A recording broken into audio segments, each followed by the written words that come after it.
ഞാൻ പൊന്നുമണിയെ വിളിച്ചിരുന്നു സ്വാമി. ഉടക്ക് മാക്സിമം കത്തിച്ചോളാൻ പറഞ്ഞു.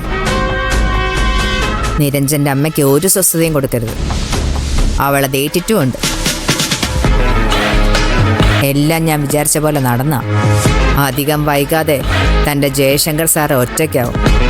എങ്കിലും തങ്കച്ചി രക്ഷപ്പെട്ടു. ഇപ്പൊ കൂടെ ആളുള്ളതുകൊണ്ടാ സാറ് കടുപ്പിച്ചു നിൽക്കണം. കൂടെ ആരുമില്ലെങ്കിൽ സാറിന്റെ ഇഷ്ടം പോലെ ചെയ്യും. പിന്നെ നമ്മുടെ രീതിയിലേക്ക് സാറിനെ മാറ്റാൻ ഒരു ബുദ്ധിമുട്ടും ഉണ്ടാവില്ല.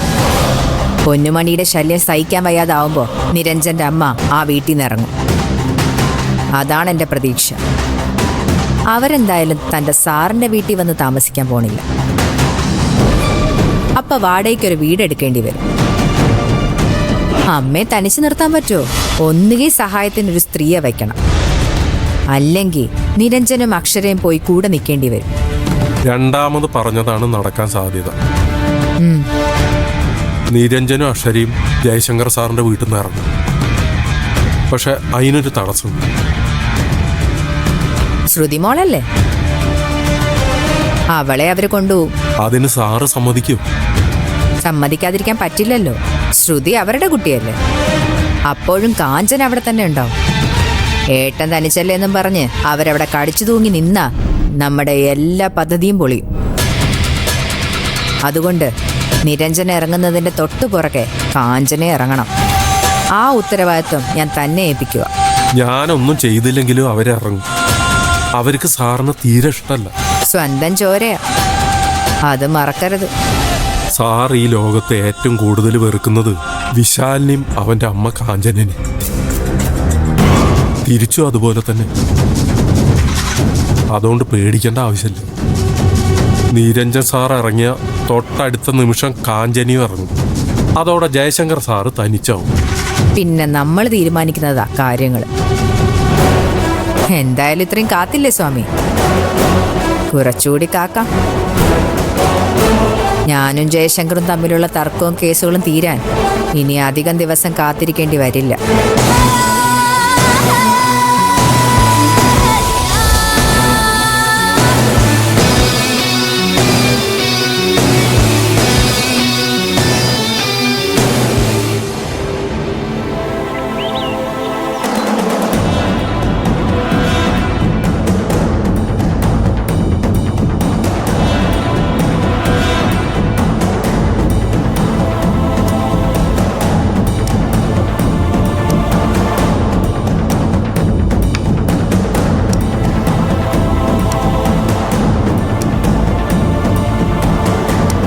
സത്യത്തിൽ ഇത് ഞാൻ സംസാരിക്കേണ്ട വിഷയമല്ല.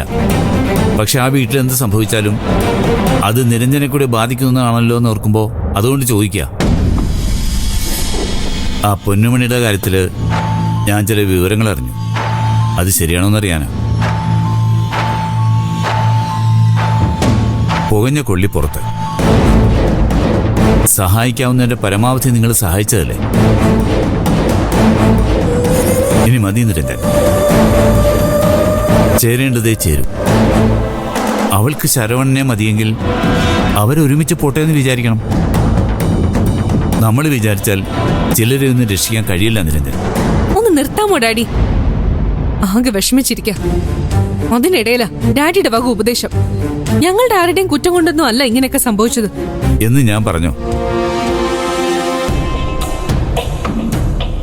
ഓരോ കാര്യങ്ങളും ശ്രദ്ധിക്കണമെന്ന് ഞാൻ പറയുന്നത് തെറ്റായി പോകുമെന്ന് ഞാൻ അറിഞ്ഞില്ല. ഉപദേശിക്കുന്നു ഭാവിച്ച് ഡാഡി ചെയ്യുന്നത് എന്താണെന്ന് അറിയൂ? ഞങ്ങൾക്കുണ്ടായ മുറിവില് എരിവ് തേക്കുന്ന ജോലിയാ. അപ്പൊ നീറുമല്ലോ. അത് കണ്ട് ഡാഡിക്ക് സന്തോഷിക്കണം. ഒരു തരം സാഡിസം അതാ ഡാഡിക്ക്. അതെനിക്കും തോന്നിയിട്ടുണ്ട്. കണ്ട കള്ളനും തെമ്മാടിയൊക്കെ ബന്ധുവാണെന്നും പറഞ്ഞ് ഈ വീട്ടിൽ കയറി നിരങ്ങരുതെന്ന് ഞാൻ ആഗ്രഹിച്ചു. അതൊരപരാധമായി പോയെങ്കിൽ ഞാനത് തിരുത്തിയേക്കാം. സാറേ, ഒരു കാര്യം ഒരു തവണ പറഞ്ഞാൽ എനിക്ക് മനസ്സിലാവും. അതിങ്ങനെ ആവർത്തിച്ചുകൊണ്ടിരിക്കണമെന്നില്ല. പൊന്നുമണിക്കൊരു തെറ്റുപറ്റി. അതിനുള്ള ശിക്ഷ അവൾ അനുഭവിക്കും. എന്ന് വെച്ച് ഈ വീട്ടിൽ അവരാരും വരില്ല. അതെന്റെ ഉറപ്പാ. അതോർത്ത് സാറ് പേടിക്കണ്ട. പേടിയുണ്ടായിട്ടല്ല നിരഞ്ജൻ. മതി സർ. ഒരു കാലത്ത് ഈ ലോകത്ത് ഏറ്റവും കൂടുതൽ ഞാൻ ബഹുമാനിച്ചിരുന്നത് സാറിനെ. ആ ബഹുമാനം ഓരോ ദിവസം കഴിയുന്തോറും കുറഞ്ഞാ വരുന്നത്. സ്വന്തം വില സാറ് തന്നെയാ കളയുന്നത്.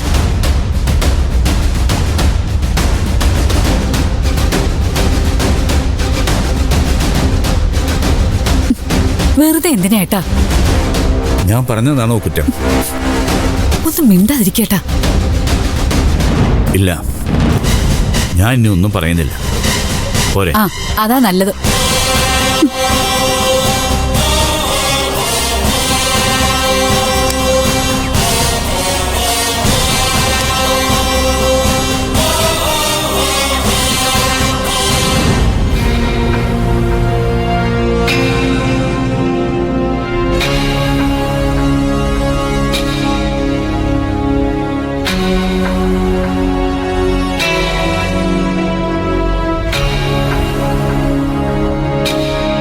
പോട്ടെ, ഡാഡിയുടെ സ്വഭാവം അറിയാലോ, അത് മനസ്സിലെടുക്കണ്ട. ഏയ്, എനിക്ക് വിഷമമൊന്നുമില്ല. സങ്കടം മുഴുവൻ അവളെക്കുറിച്ച് ഓർത്ത, പൊന്നുമണിയെക്കുറിച്ച് ഓർത്ത്.